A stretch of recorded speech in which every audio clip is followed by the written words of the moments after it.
Most kids resent a dad who's constantly pushing them. Let's go. But not Rick Hoyt. We can do this. For years, Rick has been pushed, pulled, and carried by his dad, and he loves it. Here they come! That's because Rick, a wheelchair quadriplegic since birth, and his father Dick together have competed in over 65 marathons. So when you see Dick Hoyt pushing his son around, you're witnessing extraordinary devotion.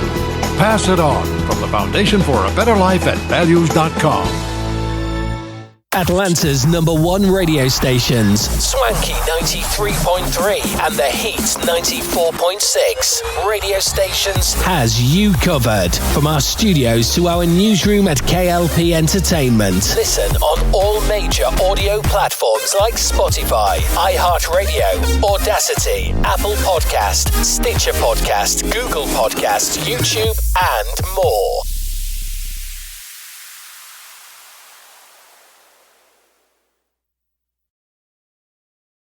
A few words for a successful life. Always ask why. Why? Tell the truth all the time. Why? Write thank you notes. Eat right, sleep right, and exercise. If you don't like your job, change it. Why? Be creative every day. Take a fun trip. You don't always have to do things fast. These motivating thoughts from Randy Pausch's last lecture remind each of us to live our dreams. Can I go now? My dog wants to play. Oh yeah, play with your dog. And with your kids. Motivation. Pass it on from the Foundation for a Better Life at values.com.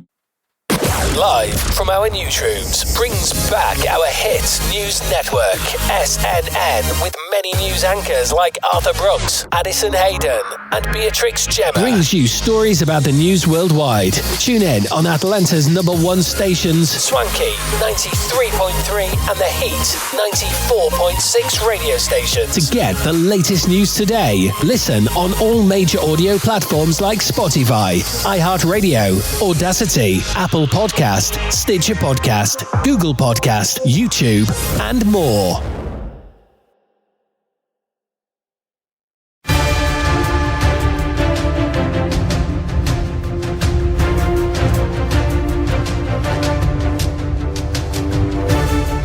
Hello everyone and welcome back to our channel of K.L.P. Entertainment. Reporting live from our newsroom, this is SNN. I'm Addison Hayden. Here's your business news breaking for April 13th. IMF lowers growth outlook amid financial system tremors. The International Monetary Fund says a painful slowdown, which could include a recession, has become a bigger risk for the global economy. The world economy faces the increasing risk of a painful slowdown amid worries about the global banking system and concerns that rising interest rates could force banks to curtail lending, the International Monetary Fund said on Tuesday. The warning follows weeks of turmoil in the global banking sector, which included 2 bank failures in the United States and UBS's takeover of Credit Suisse, brokered by the Swiss government. Fears that bank runs would ripple through the financial system have abated in recent weeks, but concerns that additional bank failures and tightening lending standards could slow economic output around the world remain. In its latest World Economic Outlook report, the IMF made a slight reduction to its growth forecast for 2023, lowering it to 2.8% from 2.9% in January. Growth for the year is expected to be much slower than the IMF predicted a year ago, when it projected output of 3.4%. Growth projections for Japan, Germany and India were all lowered since the start of the year, when the IMF said a global recession would most likely be avoided. The IMF and the World Bank have both raised alarms in recent weeks that the global economy is facing a period of extended stagnation. The IMF expects growth to hover around 3% for the next 5 years, which is its weakest medium-term growth forecast since 1990.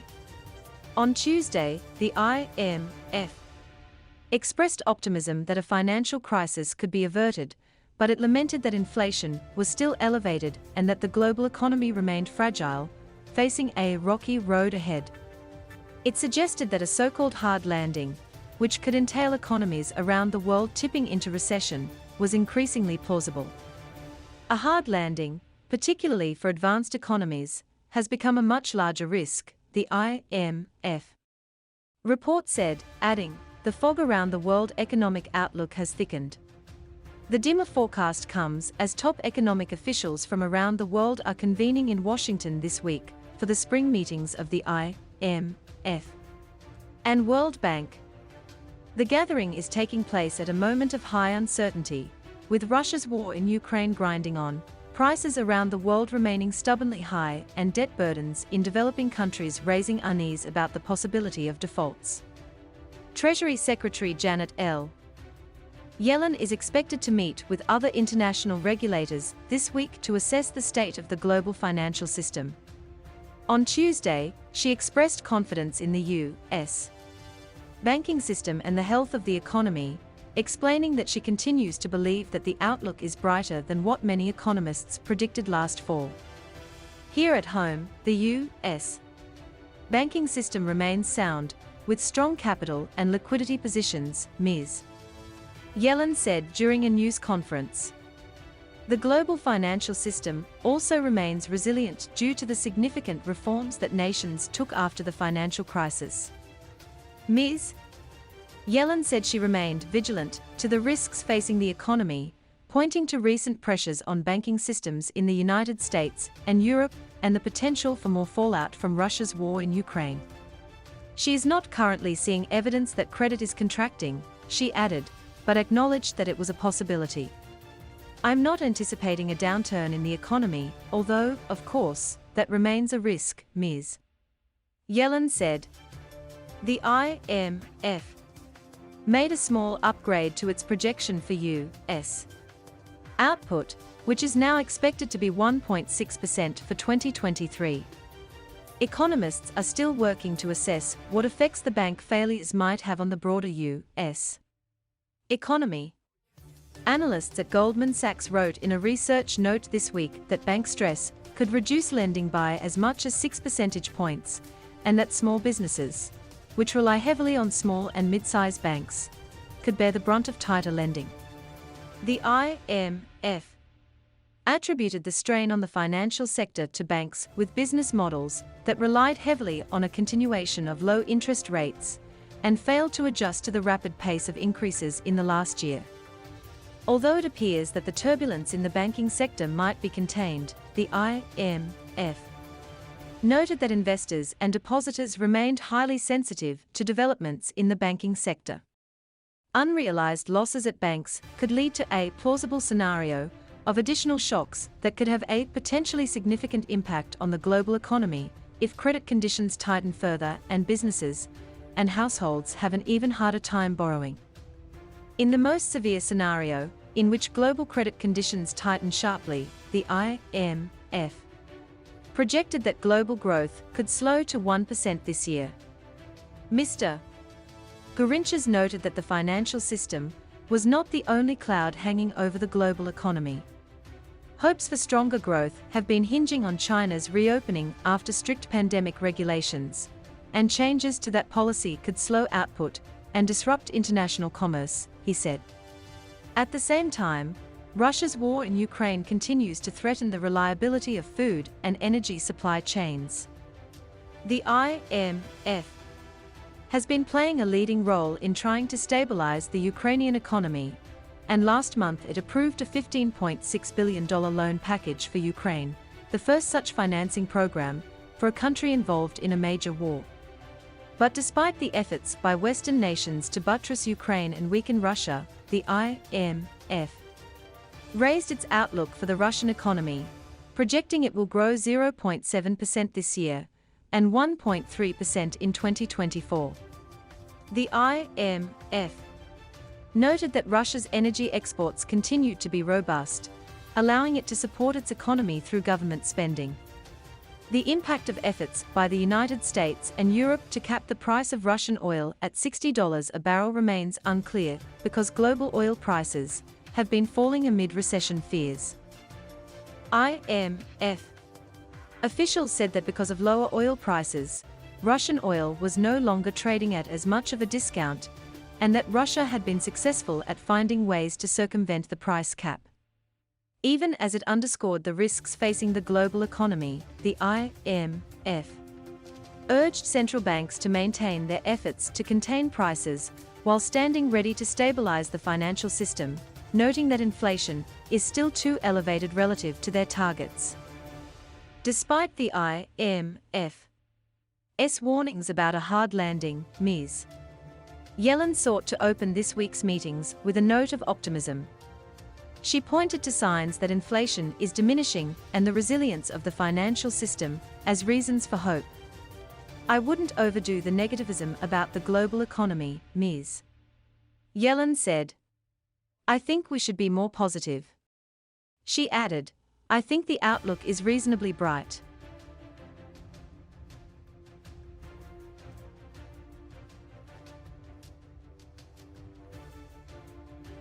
A little bit of extra news from that game. You might have seen it being reported earlier today concerning the story between Sadio Mane and Leroy Sané, and that is that the Mane punched Leroy Sané in the face after that defeat for Bayern Munich yesterday. Sky Germany at the moment reporting that Sané's lip was bleeding after the altercation. The players needed to be separated by their fellow teammates in the dressing room. You might remember, if you saw the pictures last night, the duo were seen arguing in the latter stages of the match last night, City beating the German champions 3-0 at the Etihad with an emphatic performance. After landing back in Munich, Mane was picking up privately from the airport. Sané took the team bus. Bayern Munich at the moment have chosen not to comment on the incident, but Sky Germany this evening reporting that Sané's lip was bleeding after altercation between the two players, and they had to be separated by their fellow teammates in the dressing room at the Etihad. I've talked a lot about high-tech solutions to climate change, but there are plenty of solutions that leverage our natural resources, like forest preservation, bioplastics, and carbon-sucking algae. But the most obvious low-tech way to reduce emissions might be changing our diets. Food accounts for around 25 to 30% of our greenhouse gas emissions. Now don't worry, I'm not going to try to convince you to survive on tofu smoothies and protein vapor. I love food, and I don't want to live in a world where I can't eat a deep-fried Oreo and immediately regret it. But modern farming generates emissions in all sorts of ways, like land use, fertilizer production, transportation, and famously, cow burps. So if we're going to get serious about bringing down emissions, we'll need to make some big adjustments. At the individual level, one of the most impactful choices we can make is to eat less meat. 14.5% of our total emissions come from livestock alone. That's around 7 times the emissions from air travel. The world produces around 360 million tons of meat a year. That requires slaughtering over 70 billion animals. Now, if that makes you uncomfortable because you've completely dissociated where your food comes from, you can throw on some camo, grab a hunting knife, and truly embrace your inner carnivore. Or you can substitute animal meat with plant-based meat. It's usually a combination of soy or pea protein, and it's gone from being a novelty to being everywhere. Impossible Burger and Beyond Burger have exploded in popularity. Burger King has announced plans to roll out its Impossible Whopper, the McPlant. It's a plant-based vegetarian patty co-developed with Beyond Meat. Sales of plant-based meat grew 53% in 2020. Products expanded into pork, bacon, and chicken. I mean, these things actually tasted good. People liked them. Cows were giving each other high hooves. The future was here. And then, suddenly, it stopped. Growth dropped to 1% in 2021. And in 2022, sales actually started declining. So what happened? Why hasn't plant-based meat broken through? Well, it could partly be due to economics. Recent inflation could make it a tougher sell with flexitarians, semi-vegetarians who I guess like to show off their biceps. But the biggest hurdle might not be economic. Our eating habits are deeply ingrained in our culture. Change is uncomfortable, and when it comes to certain people in America, this particular change makes them very uncomfortable. Now, Cracker Barrel's new meatless sausage patty is creating quite the online debate. The online announcement was flooded with comments. One person even commenting, quote, "Don't ever try to push that crap in my direction." Sorry I didn't give you a trigger warning before showing those. If you're feeling faint, you can try to hold some beef jerky under your nose like smelling salts. Look, part of the issue here is obviously cultural, right? Most of us have been brought up to see meat as a critical part of our diet. We've been socialized to think that we couldn't possibly live without it. And of course, that culture has been shaped and encouraged by businesses and lobbyists that make money off of meat and ignore the fact that we've had thousands of years of civilizations that have been vegetarian. All that PR makes a real difference. A recent study by Deloitte found that regardless of the facts, many people don't even believe that plant-based meat is healthier or more sustainable than animal meat. At the end of the day, whether any meat alternative prevails will come down to time and money. The EV revolution shows that a cool new product can spark change, but doesn't happen overnight. Electric vehicles were around for a century before they really caught on. Hopefully it doesn't take that long for plant-based meats, and if their price relative to animal meat drops, we could see a huge spike in demand, and the angry Cracker Barrel diehards in the coming years. Of course, meat isn't the only food deeply ingrained in our culture that turned out to have a negative impact on the climate. Another one is palm oil. Palm oil is cheap, versatile, and in thousands of everyday products. It's also a major driver of deforestation, which is a major driver of climate change. Our team traveled to Indonesia to try to understand the challenges of producing palm oil in a sustainable way. We also spoke to scientists in the UK working on alternative climate-friendly substitutes. But not on the same day, they're really far apart.